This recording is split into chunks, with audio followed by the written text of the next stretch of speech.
Hey, Will, I got an idea. Why don't we just go outside? Well, Jerry, I don't think that's gonna happen. What do you mean? Well, we're puppets. What?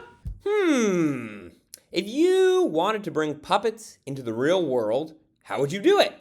It's a pretty tough question, and it's the exact question and problem that the Jim Henson Company faced in, I think it was like 1981. So they were looking to bring their puppets, specifically the Muppets, into the real world, and they had to figure out how to do it. So they went through one of the most important stages of the design thinking stages, which is the idea stage, to figure out and brainstorm possible solutions to this problem, because you can't have puppeteers in the frame, which is very difficult to avoid in the real world. So in order for you to get a sense at how effective they were at pulling off this effect and bringing the puppets to life in the real world, we're going to be playing a little game, which is what I like to call Spot the Puppeteer. So I'm going to play you a clip, and I want you to try and figure out what was the idea they came up with to hide the puppeteer in this frame. All right, here we go.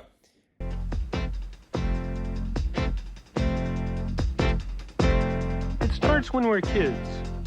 You probably didn't spot it, right? Well, this is how they did it. They put a stool there, so that stool you saw in the video, behind it is the puppeteer, and then in the middle of the stool, they put a mirror.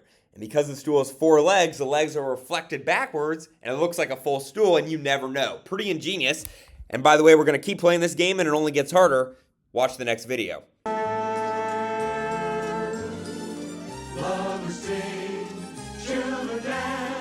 Puppets riding bicycles. How in the world are you supposed to pull that off? Well, this is what they came up with. They said, wait a sec, if we put a bar between each of the bicycles to connect them, and then we pull a string to move the bicycles forward, the whole line's gonna move, and what we can do is we can set up the insides of the puppet to make it look like they're walking and talking and moving around as they're riding the bicycle. Another ingenious idea they came up with. All right, last one here. This one's the absolute hardest. If you get this right, you probably cheated, but I'll believe you anyway. Here we go. Nails won't break and your toes won't stub. You never get a fever when there ain't no hole in the washtub. No, puppeteers did not sacrifice their lives to drown underwater. Instead, they used a device called a Waldo. So this is a device, and you put your hand in it. You can stand about 20 feet away from the puppet you're trying to control. And when you move your hand, it makes the puppet look like it's moving as well, which is ingenious. So all these ideas we just talked about, how did they come up with them? That's what we're going to be examining next. Let's get into it.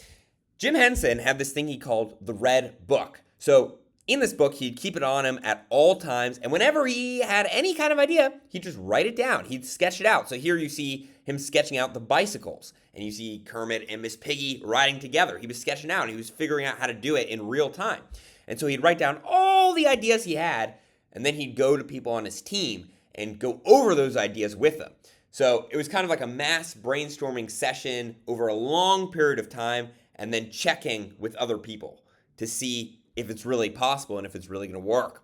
And so this way of coming up with ideas worked so well that we got ourselves the Muppets.